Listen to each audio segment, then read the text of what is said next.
गाबोन 10 February 24 BTC गोरोबथा सान थांनाय 2003 मायथाइनि 10 फेब्रुआरियाव बीटीसी गोरोबथाया जादोंमोन।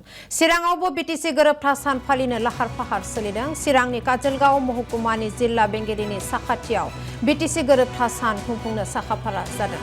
गाबोननि जानो गोनां हाबाफारिनि बागै फोरमायो पान्जाय आफादनि मासिगिरि आरो एमसीएलए जेम्स बसुमतारिया।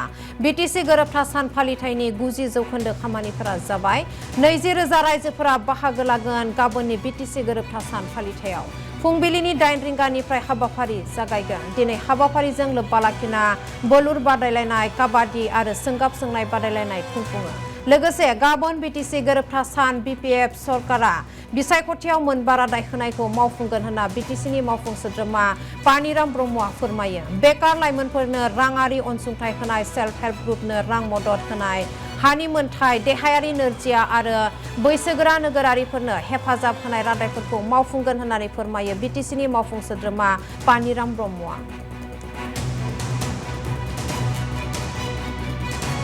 गाबोननि थाखाय जों फ्राय सम्पुर्ण खालामबाय खामानिखौ। जोंना दिनैनिफ्रायनो जागायबाय। स्पर्ट्स जागासिनो दं, भलिबल, काबादि, कुइज सोलिगासिनो दङ। बेनिफ्राय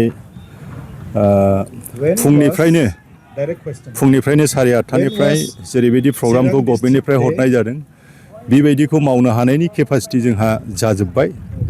स्टेज पेन्डेल गासैबो जाजोब्बाय आरो गाबोन बीटीसी इलेक्सननि सिगां रायजोफोरनि थाखाय जि फार्स्टआ मोनसे गेरेन्टि होदोंमोन, बे गेरेन्टिखौबो हानि पाट्टाखौ लानायजों लोगोसे माखासे बेनिफिसियारिफोरनो होनाय गेरेन्टि स्किमखौ बेखौ जोङो थिग थाक खालामजोब्बाय। बेखौ गाबोन होसिगोन। जोङो गोबां 300-400 जनसो जोङो कार्ड साफायदों। कार्ड साफायनानै जोंनि दैदेनगिरिफोर, गोबां संगठननि बर' साहित्य सभानिफ्राय लानानै गुबुन गुबुन जातिफोरनि संगठनफोरखौ जोङो लिंदों। फ्राय बेफोरो थाजोबगोन। दा फ्रायानो जाजोब्बायानो, मावजोबनो हाबाय जोङो। जेबो आद्रा मोनसे थानाय नंला।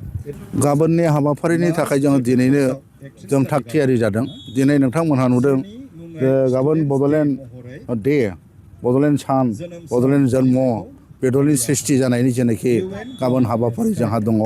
आरो बे हाबाफारिखौ लोब्बा लाखिनानै दिनैहाय जोङो सानसे सिगां गोबां एक्टिभिटिस, स्पर्ट्स, लिटारेचार आरो बेबायदिनो गोबां जोंहा मा खालामनाय जादों, जोङो एक्टिभिटिस लानाय जादों जाहाथे जोंनि बड'लेण्ड डेखौ जों कालारफुल खालामनो हायो। बेखौनो जोङो सिन्था खालामदों। दा जोंनियाव चिरां जिल्ला हिसाबै जिखिनि जोङो गाबोननि थाखाय प्रस्तुति जि जानांगौ बे अलमस्ट जाबाय। गाबोन जोङो एजेन्डा होनाय बादि, प्रग्राम बादियै जोङो जोंनि बड'लेण्ड डेखौ जोङो फालिगोन, गाजा गोमजायै फालिगोन। आरो जोङो आसा खालामदों जोंनि बे प्रग्रामा मोजाङैनो मोजां साक्सेस जागोन। गाबोन जोंहा जोंनि बड'लेण्ड ओनसोलाव बा बड'लेण्डआव जोंनि बड'लेण्ड सरकारा मावनो लानाय माखासे गोनां जोंहा दङ। जेरैहाय थांनाय बिसायख'थियाव जोङो माखासे जोंनि मान होजाथाव हाग्रामा सारा मोनबा गेरेन्टि होदोंमोन।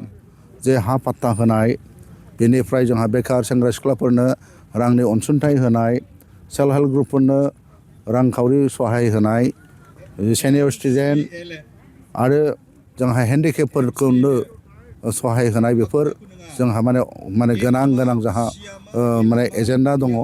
आरो बेखौ जोङो गाबोन सिम्बलिक हिसाबै जोंनि बड'लेण्ड डेआव जोङो होजेननाय जागोन।